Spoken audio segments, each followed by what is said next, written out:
আসসালামু আলাইকুম সবাইকে, আশা করি সবাই ভালো আছেন। আলহামদুলিল্লাহ আমি অনেক ভালো আছি। কি কোথা থেকে ভিডিওটা দেখছেন অবশ্যই কমেন্ট করে জানাবেন। আর আজকে আপনাদের সাথে শেয়ার করব জুলাইয়ের 10 তারিখের সারাদিনের গল্প। তো সেদিন ছিল আমাদের পঞ্চম বিবাহবার্ষিকী, আপনারা হয়তো অনেকেই জানেন। আসলে আমাদের বিয়েটা হয়েছিল লকডাউনের সময় 2020 সালে। যারা যারা 2020 সালে বিয়ে করেছেন জানেনই, বিয়েতে কোনো রকম অনুষ্ঠানই করা হয়নি তেমন, আমাদেরও ঠিক তেমনটাই। 20 সালে যাদের বিয়ে হয়েছিল তারা হয়তো সবাই জানে যে লুকোচুরি করে বিয়ে করতে হয়েছে, মানে পুলিশ জানলেই এসে একদম হানা দিত। তো আমাদেরও ঠিক তেমনটাই হয়েছে। তার জন্য আমার হাজব্যান্ড বলতেছিল যে আমাদের যেহেতু এবার পঞ্চম বিবাহ বার্ষিকী, সবাইকে দাওয়াত দাও, ঘরোয়া একটা অনুষ্ঠান করা যাক। তো আমি সবাইকে দাওয়াত দিয়েছিলাম। সবাইকে বলতাম আমার শ্বশুর বাড়ির লোকজন আর আমার বাপের বাড়ির। তো শ্বশুর বাড়ি থেকে আসতে পারেনি কেউই, খুব বৃষ্টি ছিল এই কয়দিন, আপনারা জানেন হয়তো। আর বাড়িতে কেউ ছিল না, তার জন্য আমার শ্বশুর শাশুড়ি কেউ আসতে পারেনি, যেহেতু একা বাড়ি। তবে আমার আব্বু আম্মু সবাই এসেছিল, আমার ভাই বোনরাও সবাই এসেছিল। খুবই ভালো কেটেছে আমাদের সারাটা দিন। তো আজকে আপনাদের সাথে সেই দিনের ভিডিওটাই শেয়ার করছি। তো আমি চেষ্টা করেছি আর কি, মোটামুটি আমি যা যা পারি।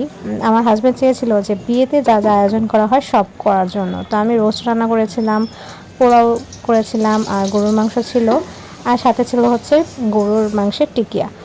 আর ছিল তার জন্য রাত্রেবেলা মানে আনাম যে মুরগি দেয়, আপনাদের ওদিকে কি বলে জানি না, আমাদের এখানে বলা আছে সাগর আনা, মানে নতুন জামাইকে বড় একটা মুরগি বা খাসি এরকম আর কি দেওয়া হয়। তো ওরকম আমিও একটু মানে যতটুকু পারি তার জন্য বানিয়ে দিয়েছে, তাকে একটু স্পেশাল ফিল করার জন্য। সে চেয়েছিল যে বিয়েতে যা যা মানুষ খায় আর কি সেরকমটাই যেন আয়োজন করা হয়। তো আমি একা মানুষ অত কিছু করতে পারিনি।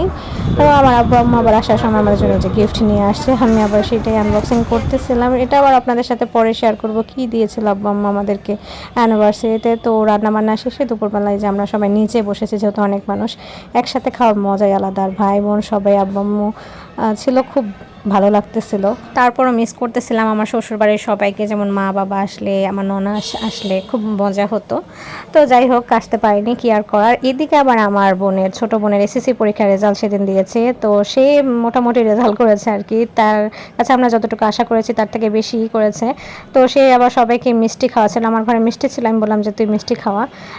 তো সবাইকে মিষ্টি খাইয়ে দিচ্ছিল। আমরা সবাই খুশিই ছিলাম, যেহেতু এবার রেজাল্ট খুবই খারাপ ছিল সারা বাংলাদেশে, সেই অনুযায়ী সে ভালোই করছে।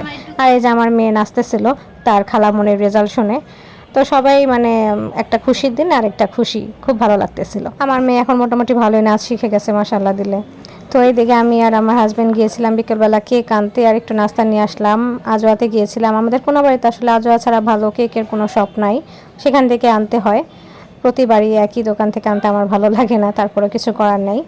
তো এখানকার হটডগটা মোটামুটি ভালোই লেগেছে। আর এই যে আমার মেয়ে, মানে আমরা সবাই সাজুগুজু করলাম, সে সাজুগুজু করবে না, তাকে একটা ফ্রক পরাই দিয়েছি, সে তাও পরবে না, একা একা মোবাইল দেখতেছে। আর এদিকে আমার হাজব্যান্ড আমার জন্য একটা নোজ পিন এনেছিল, আর আমি তার জন্য ফুল। তো টিকটকের জন্য আর কি একটা ভিডিও বানাচ্ছিলাম। আর এই যে আমার সব বোনেরা সাজুগুজু করছে, তাদেরকেও একটু নিলাম। এই যে আমার আব্বু বসে আছে, আর আম্মু হয়তো ওই রুমে ছিল, তাকে দেখানো হয় নাই। আর এই যে এখন কেক কাটবো আমরা, কিন্তু আমার মেয়েকে যে এত ডাকাডাকি করতেছি, সে মোবাইলই দেখতেছে। মানে সে কেমন যেন, এসব অনুষ্ঠান পছন্দই না তার। তো আমরা কেক কাটতেছিলাম, আর আমার মেয়েকে বললাম যে হাত ধরতে, সে হাতও ধরে নাই, সে দূর থেকেই দেখতেছিল। আর কেকটা নষ্ট করার ধান্দায় ছিল, ছোট মানুষের যা কাজ আর কি। কেকটা কাটার পরে সে বলতেছিল দাও দাও দাও, মানে নতুন একটা জিনিস দেখলে আর কি বাচ্চাদের আগ্রহ তো হয় এমন। তো আমার হাজব্যান্ডের জন্য রাত্রেবেলায় যে একটা পুরো মানে আস্ত মুরগ রান্না করা হয়েছিল, তো তাকে এটা সাজিয়ে দিলাম আমি যতটুকু পারছি আর কি। তবে সে খুব খুশি হয়েছিল যে তাকে একটু স্পেশাল ফিল করাইছে। আমি বলছিলাম যে আমি করতে পারবো না একা একা, তারপর আর কি করলাম। তো সে খেয়েও বলছিল যে খুব ভালো হয়েছে। তো এদিকে সাজানোর পরে আমার মেয়ে কী করলো, এখান থেকে একটা কাবাব নিয়ে গেছে আগেই, মানে তার বাবা খাওয়ার আগেই সে নিয়ে গেছে। আর আমার হাজব্যান্ড আমার ভাইকে ডাকতেছিল যে আসো, তার শালিদেরকে ডাকতেছিল যে একসাথে খাওয়ার জন্য, কিন্তু তার শালিকারা খুবই লজ্জা পাচ্ছিল।